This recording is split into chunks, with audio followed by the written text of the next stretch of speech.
Hi, I'm Ryan Barnett, lead pastor at First Methodist Waco, and today I want to tell you something that will blow your mind and change the way you live. You ready? Truth is not relative, and you don't want it to be. Today, people are claiming that truth is relative, that it's circumstantial and dependent on what's going on, who the audience is, and who the speaker might be. But I'm here to tell you that has led to an absolute catastrophe in our society. How can it be that my truth and your truth are equally valid truth claims if they're competing, if they're diametrically opposed to one another? The relativity of truth has brought about the rise of the blogger, people without any expertise, knowledge of their subject field, being read on par with information that comes straight out of the academy. We have diminished the importance of expertise. We have put truth into the back corner, and it has caused nothing but struggles for our society. People are lost in their own minds. They don't have the ability to construct a cohesive worldview. And maybe you have found yourself in that camp from time to time, trying to reconcile two seemingly diametrically opposed views because you've been told that all truth is equally valid because truth is relative. The problem is that people who believe in the relativity of truth are breaking down under the pressure of being their own God. You have the liberty, the freedom to do that, don't you? To set yourself up as your own God, the God of your own universe that rules over your sphere of influence and anyone else that you can convince that you should be allowed to rule over them too, and that everything you say is a divine fiat. It is truth from on high. The problem with that is, while you have the liberty to set yourself up as your own God, you don't have the agency to hold the cosmos in place once you do. But let me relieve that pressure. Let me help you out. Truth is not relative, and you don't want it to be. You don't want to be responsible for determining what is right and what is wrong, what is good and what is bad, what is true and what is untrue. The pressure's too much, and the task is too great for a human mind. What's more, this idea of the relativity of truth is inherently flawed. Think about it. If I say truth is relative, I am making an absolute truth claim. I'm saying there's no such thing as absolute truth, which in and of itself is an absolute truth claim, which invalidates the notion out of hand. Set all of that aside and instead consider truth in a different way. What if, in fact, truth is not relative? What if truth isn't just a set of facts to memorize, a set of laws that govern the universe, but what if the truth is a person? Jesus says in John 18, "I came into the world to testify to the truth." We're told that God came as a man, Jesus the Christ, to testify to what is true, to reveal it, to show it to all who have eyes that want to see. And then in John 8, Jesus says this, "You will know the truth, and the truth will set you free." Jesus gives us this idea that if we can hear the testimony of the truth, and if we can embrace and know that truth, then that truth has the power to set us free. Free from the crushing oppression of trying to be your own God. Free from the oppression of having to try to evaluate everyone's competing claims as to which one should have validity and give guidance for living your life. And what is that freeing truth? What is this truth that can be a foundation upon which you can build your life? What is this truth that you can know that will change the way you live? How about this? It's a truth that will give you a cohesive worldview in alignment with the natural order of creation itself.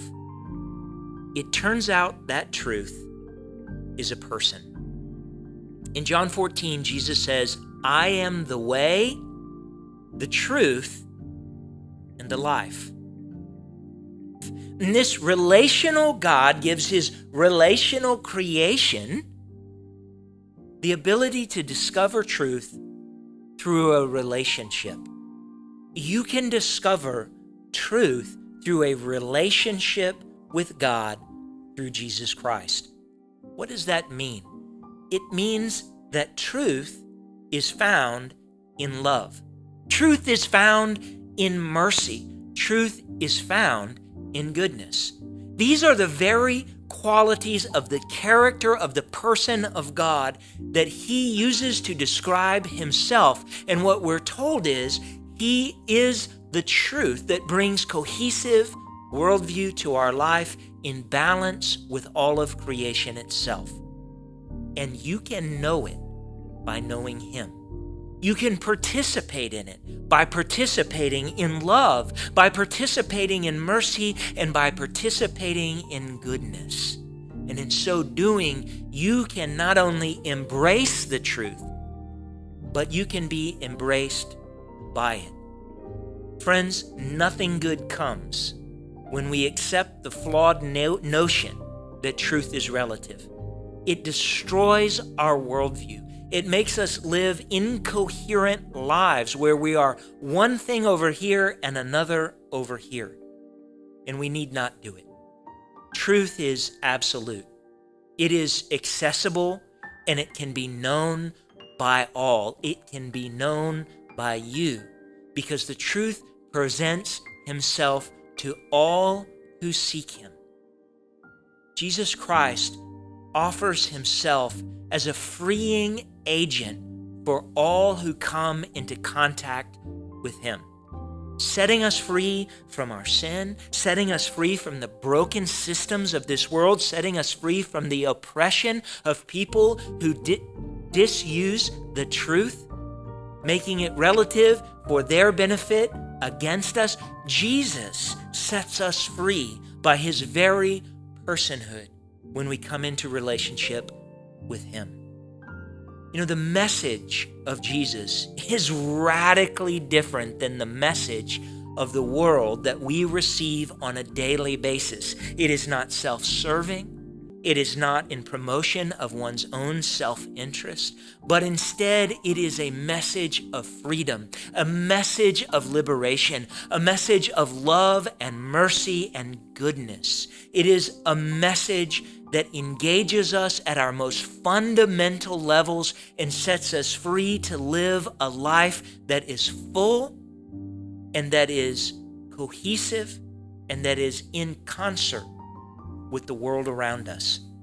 To understand the message of Christ, we have to engage all of what makes us human: our minds, our hearts, and our souls.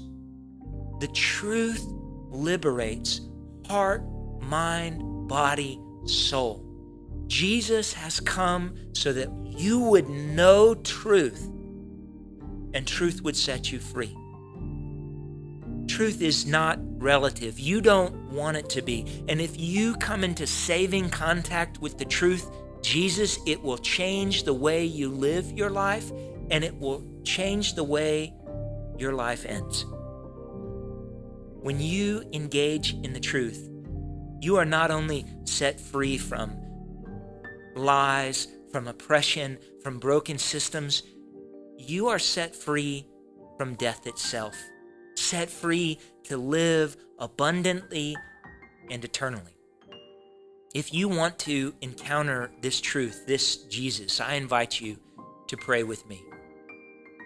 God, I'm here today, and I know that I need truth in my life. I know that I have carried a broken worldview for too long. I can feel the fragments in my own mind and my own soul, and I want to live a unified life. Christ, you have appeared to so many others. Would you come and make your presence known here with me, that I might know the truth, that I might know you, your love, your mercy, your goodness, and that it might set me free to live now and forevermore. Amen. God bless you, and God bless the truth. Peace like a river wash over me.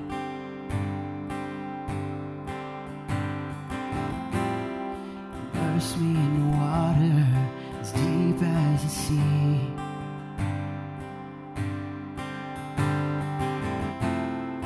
Hide me in love, healing and grace. Peace like a river wash over me. As I worship your majesty, I worship your holy name. Jesus, my everything, all that I am is yours.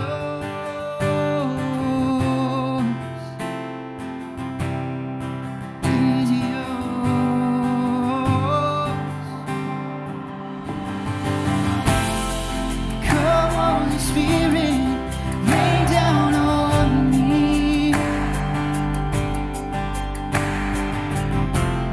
Break open the heavens, drench the unseen. Yeah. Pour out your presence as I pour out your praise. Come, Holy Spirit.